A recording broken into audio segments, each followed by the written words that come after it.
मोर बाबा के नाम लगा ले, गुरु के नाम लगा ले, ओ दीदी मोर बाबा के नाम लगा ले। गुरु के नाम लगा ले ग भैया मोर बाबा के नाम लगा ले, गुरु के नाम लगा ले, ओ दीदी मोर बाबा के नाम लगा ले।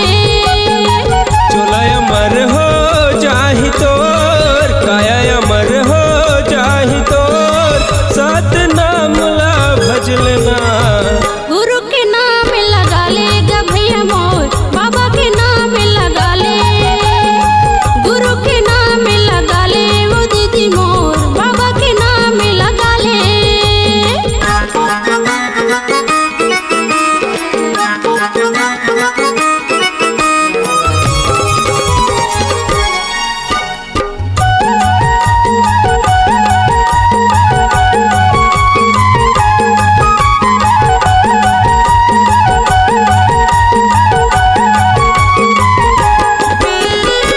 पानी के फुटका जिन गानी है, कत का बेर फूट जाही जाही।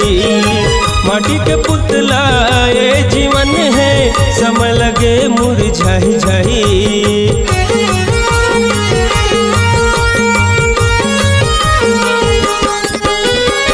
पानी के फुटका जिन गानी है, कत का बेर फूट जाही जाही। माटी के पुतला ये जीवन है, समय लगे मुरझाही जाही। सात नाम है अमृत पानी, सात नाम है अमृत पानी, बूंद बूंद पिलेगा। गुरु के नाम लगा ले ग भैया मोर बाबा के नाम लगा ले, गुरु के नाम लगा ले, वो दीदी मोर बाबा के नाम लगा ले।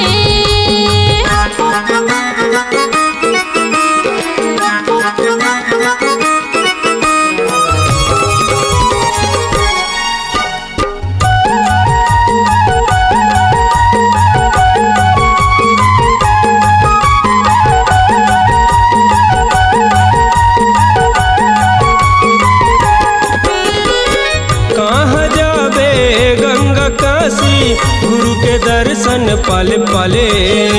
मोह माया है 4 दिन के, सात नाम लगा ले गाले।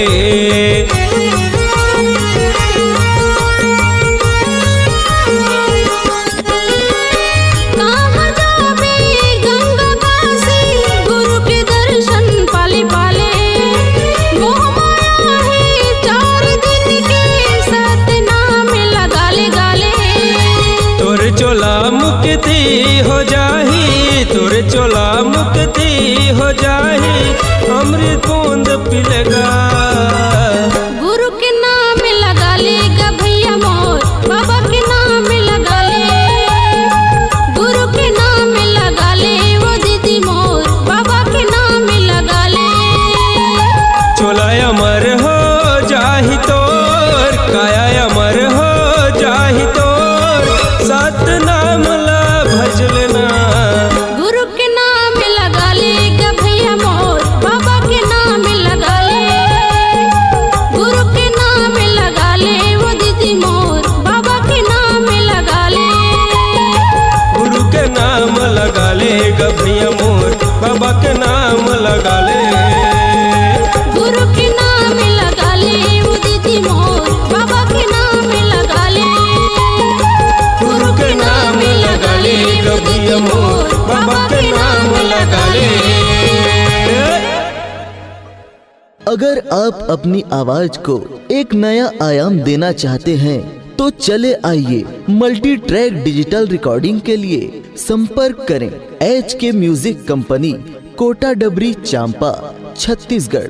मोबाइल नंबर है 9329238487 और 8085380339।